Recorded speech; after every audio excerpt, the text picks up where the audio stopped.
Well, speaking of awards, so you mentioned that the festival does awards in a unique way.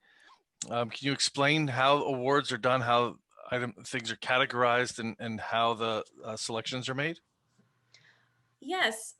So a big thing with us is that every year I usually meet with the filmmakers. This is going to be the first year where I don't get to, but I usually go to the after parties, the networking events, and I listen to the filmmakers about what they say they do and don't like about festivals. And a big thing I always hear is that there seems to be that people only get awards if they're in the drama category, and that there's not a lot of attention paid to some of the more technical aspects to filmmaking. So we took that and ran with it, and we now offer awards for not just the best overall narrative, short narrative, because short narratives are the largest collection of films we get. We get so many short narratives. So it's not just for best overall short narrative, but best comedy short narrative, best horror short narrative, best short documentary, best animation. Because I think it's important to reward different genres and not just focus on one genre. And I think that's an issue that the film community as a whole kind of has seen. We also offer best sound design. We offer best cinematography, because those things are very important, and it's something that should be highlighted. Yeah, you got to provide some context for this stuff. It's like trying to say, who's the greatest athlete of all time? Well, it's impossible to do. But you can say the greatest ball player, the greatest boxer, the greatest golfer. I like the fact that you're genreifying that. Yes, and we do that with our actors too. Best drama actor, best horror actor, best. It is so hard to have a good comedy. Comedy Mhm. is just. It is actually something I think a lot of film festivals struggle to get. Comedy and animation seems to be the lowest numbers in submissions, and I think that we need to start highlighting them more and really appreciate the fact that it's hard to get people to cry, but it's also hard to get people to laugh. Extreme emotions are difficult. It's hard to get people to get scared. So Right. we need to look at that and appreciate it. Well, in the writing too, I think comedy writing is arguably the most difficult to pull off. I would Well, agree with that. What's funny to me is probably not, it might not be funny to you. What's funny to, you get around a certain group of people and you know what's funny in your group. That doesn't mean it's funny to outside your group. So it's very interesting to look at, and it's very difficult to do. So we just appreciate it. And I gotta tell you, we get some funny films in this festival. I have certain films I will call people and be like, "You need to watch this film. You need to see this." And I was dying laughing. So, but honestly, that happens with a lot of our films. Our films are incredible. Yeah, I can't wait to see him. Can you speak a little bit about the judging staff or group? How many people are look at these, the kind of the experience of the judges? I actually tend to keep our judges' identities secret. A big reason for that is that I get a lot of nasty grams.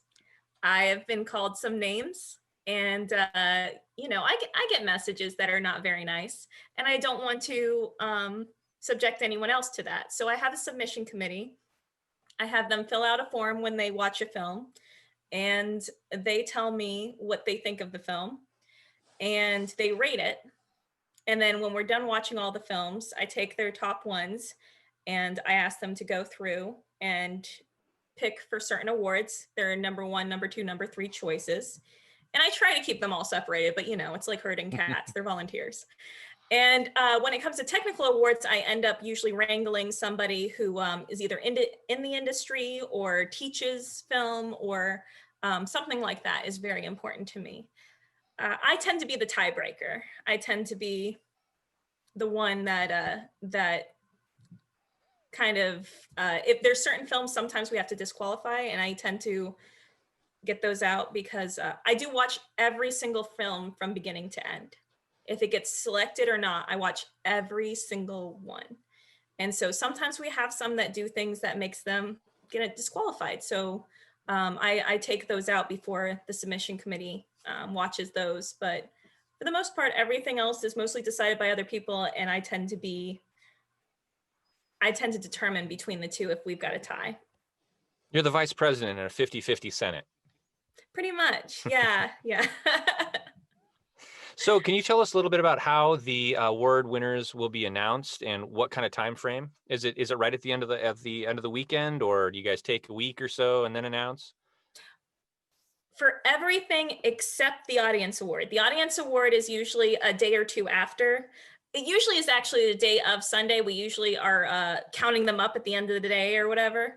But since these are going to be available until 11:55 p.m., and I value sleep and functioning, I will probably be announcing that one later in the week afterwards. But depending on how many we get, but usually we announce them at about 3 p.m. on Sunday, maybe a little earlier, depending. So the awards have already been decided for everything except for the audience favorites. The audience favorites is audience favorite short film and audience favorite feature film. So other than those will be announced at 3 p.m. And that way, if you didn't see one and you see it won something, you've got time to watch it. Cool. Okay, so the movies have been viewed by the group of judges before the festival, not Yes. during the. Okay, that makes a ton of sense. And they will be announced online, I assume, because this whole thing is virtual. I guess they'll be announced virtually as well. Yes, we'll have them up on Facebook first and then on the website. Our art director who runs the website is a volunteer. So as soon as she's able to, she'll have them up there. And then Facebook is run by me. So I'll have them up at approximately 3 p.m. on Sunday. Are the categories currently listed anywhere so that if I wanted to go and see what categories are the films are vying for, are they on the website or the Facebook page somewhere? You know what? I don't think they are. We put them on Film Freeway, but then we had one or two awards we ended up adding. We added the Rising Star Award for, I just didn't think it was right to give, to have a student film award and have filmmakers who are under 18 competing against filmmakers who are in college. So we added a Rising Star Award because we got some very impressive films from underage filmmakers. But yeah, we added some of the technical awards based on feedback we had gotten from filmmakers. So those aren't up online right now, but I can look at getting them up there. It's been a lot to put online, a lot more than I'm used to. For sure. What's the ratio of local to either national or even international? Just kind of a ballpark. 30% local. Okay. That's maybe fantastic. A little more. Depends on what you classify as local. Because we got quite a few from Oregon. Mm-hmm. Regional. Yeah. We've got a lot from Seattle. There's a huge film community in Seattle. Sure. So I consider them local, even though some would argue they're not here, right? But I consider them local. But yeah, I would say 30%. We've got a lot of locals this year, a whole lot. We've got an incredible one called Shot at Redemption from Port Orchard that is beautifully shot and riveting. I think I talked to you guys about Realm Beyond Reason by Pat Moriarty. That's an amazing animation, and he actually has the shirt Realm Beyond Reason at Fingers Duke for sale and everything. And yeah, we've got a ton of locals, but then we've got international ones like In Love with Ali Barker, that's from Australia. We've got films from just all over the world, from the UK to we've got Living with Musicians, which I believe was filmed in the UK. We've got Ashmina from Nepal. So it's a really mixed bag. It's a little bit of everywhere. Well, it must be fun for you to be able to communicate with some of these folks from all over the world as well and make friends. That's some of the fun that Greg and I are having is we recently talked to Matthew Turner over in the UK. He's a film critic. We'll have to maybe send a couple of these films his way and get his take. I'd love that. Yeah, that'd be great.